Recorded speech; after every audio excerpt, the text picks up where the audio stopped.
Shalom à tous.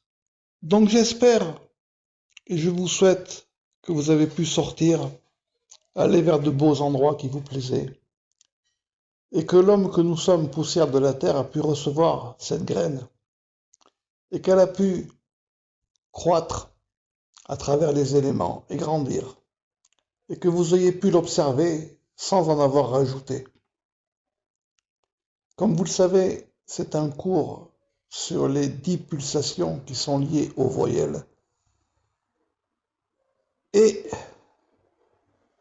vous allez me dire, mais quel rapport il peut y avoir avec cet enseignement des plantes?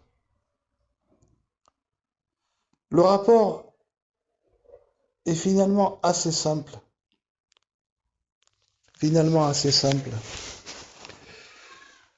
C'est que quand on parle de voyelles, ou on pourrait dire en français une voyelle, pardon, on pourrait dire en français une voyelle par rapport à une consonne, excusez-moi parce que j'ai l'habitude de parler hébreu. Eh bien, c'est comme la terre par rapport à cette plante, à cette graine. S'il n'y a pas de terre, il n'y a pas de graine.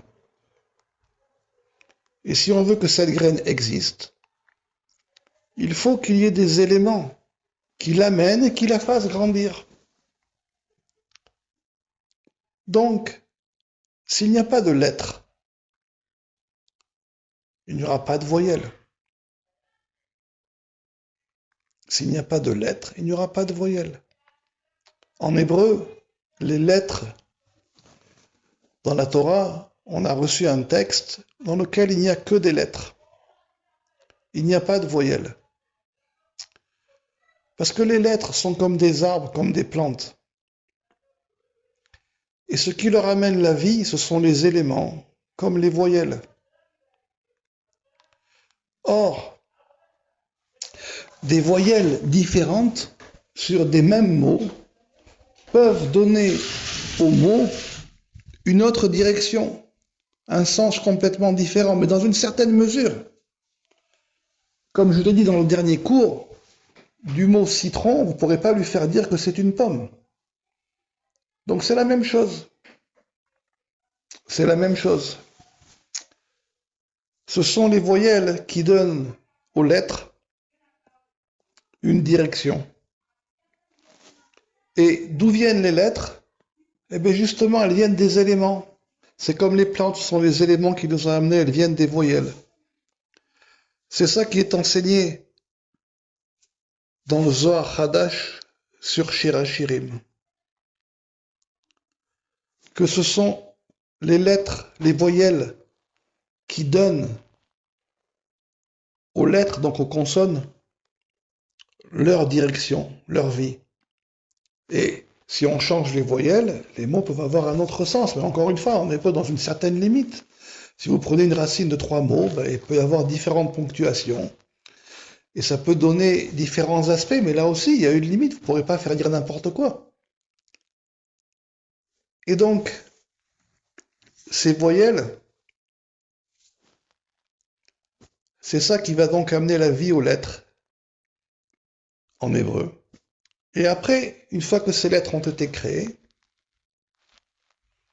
on va les vocaliser.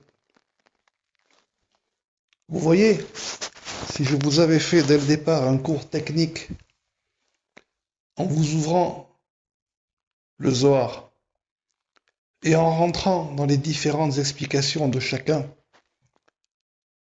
on s'en serait pas sorti.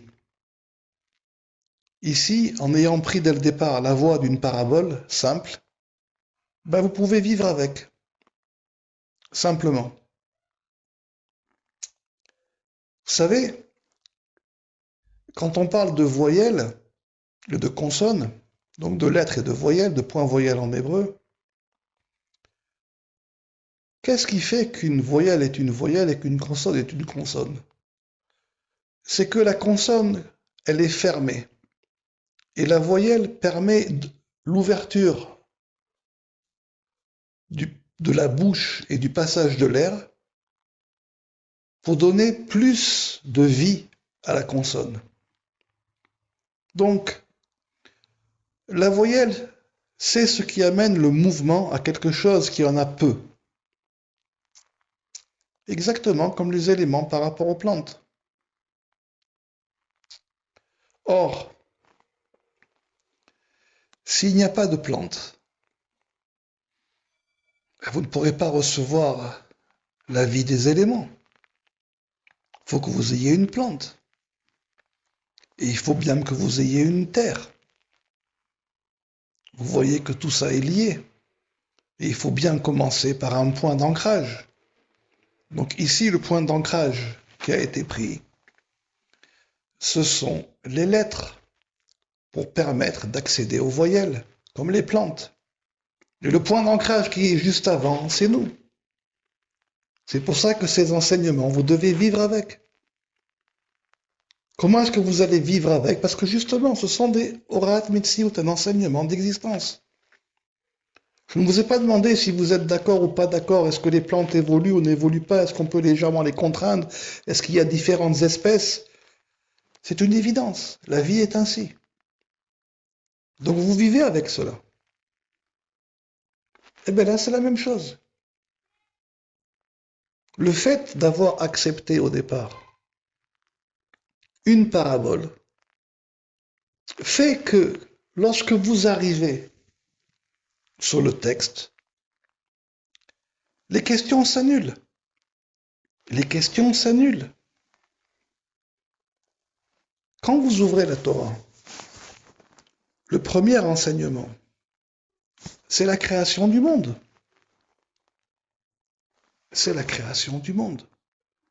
Et à partir de là, il y a une histoire avec une situation et des choses à faire ou à ne pas faire. Les mitzvot, par exemple. Mais pas que. Aussi différentes conduites. Mais on commence par la création du monde. C'est ce qu'on a fait ici. On a commencé par comment le monde est, sur un sujet spécifique qui nous concerne. Et ensuite, sur cela, on a avancé, exactement comme la Torah l'a fait. Donc ça, ici, c'est le deuxième enseignement, qui finalement est le troisième, parce que c'est le troisième cours que l'on fait. Le premier était un cours plus général de présentation. Donc voilà l'enseignement ici. Voilà d'où viennent les lettres et les voyelles. Et qui dit voyelle va dire forcément cantillation, ce qu'on appelle en hébreu les ta'amim. Ça vient de la même chose. Pourquoi j'ai pris l'exemple des plantes, des légumes et des fruits? Parce que le mot ta'amim vient du mot ta'am, qui veut dire goût. Et les éléments influent sur le goût des plantes. Et donc cela est lié aux voyelles. Sans voyelles, on ne peut pas vocaliser les mots, on ne peut pas les prononcer. Et il n'y a pas de cantillation possible. Il n'y a pas de goût possible. Donc, ici, est donc un autre enseignement. Je vous laisse y réfléchir. Éventuellement, et même plus qu'éventuellement, ouvrez le Zohar sur le Shir HaShirim lorsqu'il parle des lettres et des voyelles. Ouvrez-le et regardez-le avec cet aspect que l'on vient de développer maintenant. Alors, l'essentiel des questions n'auront plus leur place. La place sera la place à la vie et à la route de l'arbre de vie.